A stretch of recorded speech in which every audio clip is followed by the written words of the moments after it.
అండి బాగున్నారా అందరూ? నేను కూడా చాలా బాగున్నానండి. ఏమండి కొబ్బరి పాలతో కొబ్బరి అన్నం చేసుకుందాం ఇవాళ.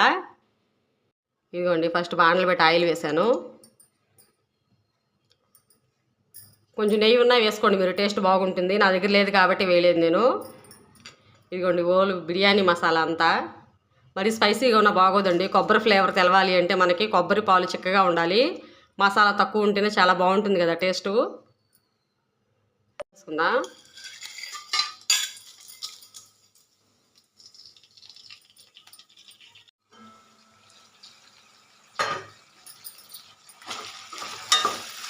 ఇప్పుడు అల్లం పేస్ట్ ఉప్పు వేసుకుందామండి.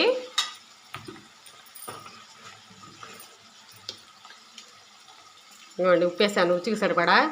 అల్లం పేస్టు,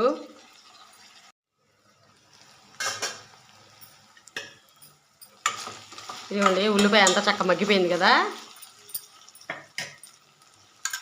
ఇప్పుడు రైస్ వేసేసుకుందాం. నేను ముందు నానబెట్టి పెట్టుకున్నానండి. ఒక గ్లాస్కి 1.5 గ్లాస్ అట్లా పడుతుంది కొబ్బరి పాలు అయితే. చిక్కగా తీసుకుంటే టేస్ట్ కూడా చాలా బాగుంటుందండి.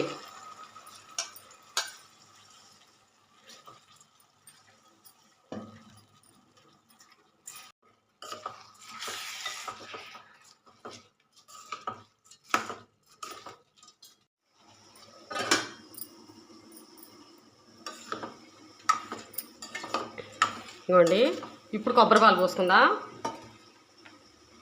1 గ్లాస్ రైస్ కదా, చూసారా మనకి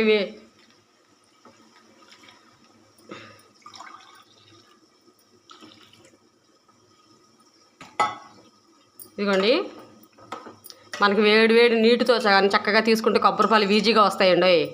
ఈ అన్నం చేసేటప్పుడు కూడా చిక్కగా ఉంటేనే కొబ్బరి పాలు టేస్ట్ బాగుంటుంది. ఉడికేటప్పుడు కూడా ఫ్లేవర్ బాగా వస్తుంది.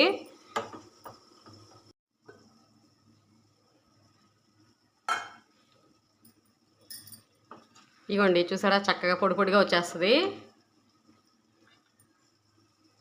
ఇప్పుడు కొత్తిమీర వేసుకుందాం. దీంట్లోకి చక్కగా గరం మసాలాని మన వెజిటేబుల్ రైస్ మసాలాని వేసుకోవడమే బెటర్ అండి. బాగుంటుంది, చాలా సాఫ్ట్గా అన్నం ఇది. ఇలా ఉంటేనే బాగుంటుందండి, కొబ్బరి ఫ్లేవర్ తగులుతూ ఉంటుంది. మీరైతే ఎలా చేస్తారో ఇలా ఒకసారి ట్రై చేయండి, చాలా బాగుంటుంది. ఇది ఇలాగ చేస్తే ఎక్కువ స్పైసీగా ఉండదు, చక్కగా బాగుంటుంది సాఫ్ట్గా తినేటప్పుడు. ఇదిగోనండి అయిపోయింది. ఇంకా మీకు కావాలి మాకు ఇంకా స్పైసీగా అనుకుంటే మసాలా వేసుకోండి, కానీ ఇలాగే బాగుంటుందండి కొబ్బరి అన్నం అంటే. వీడు ఎప్పుడు ఎలా చేస్తారో ఇలా ఒకసారి ట్రై చేయండి. చికెను మటను మన కాయగూరలు అయినా కూడా బాగుంటుందండి దీంట్లోకి నంచుకోవడానికి. నేనైతే కొబ్బరి అన్నంలోకి గుత్తి వంకాయ లాగే చేశాను. వంకాయ నంచుకోవడానికి ఏ కూరైనా బాగుంటుందండి. ఈ అన్నం అంత సాఫ్ట్గా ఉంటుంది.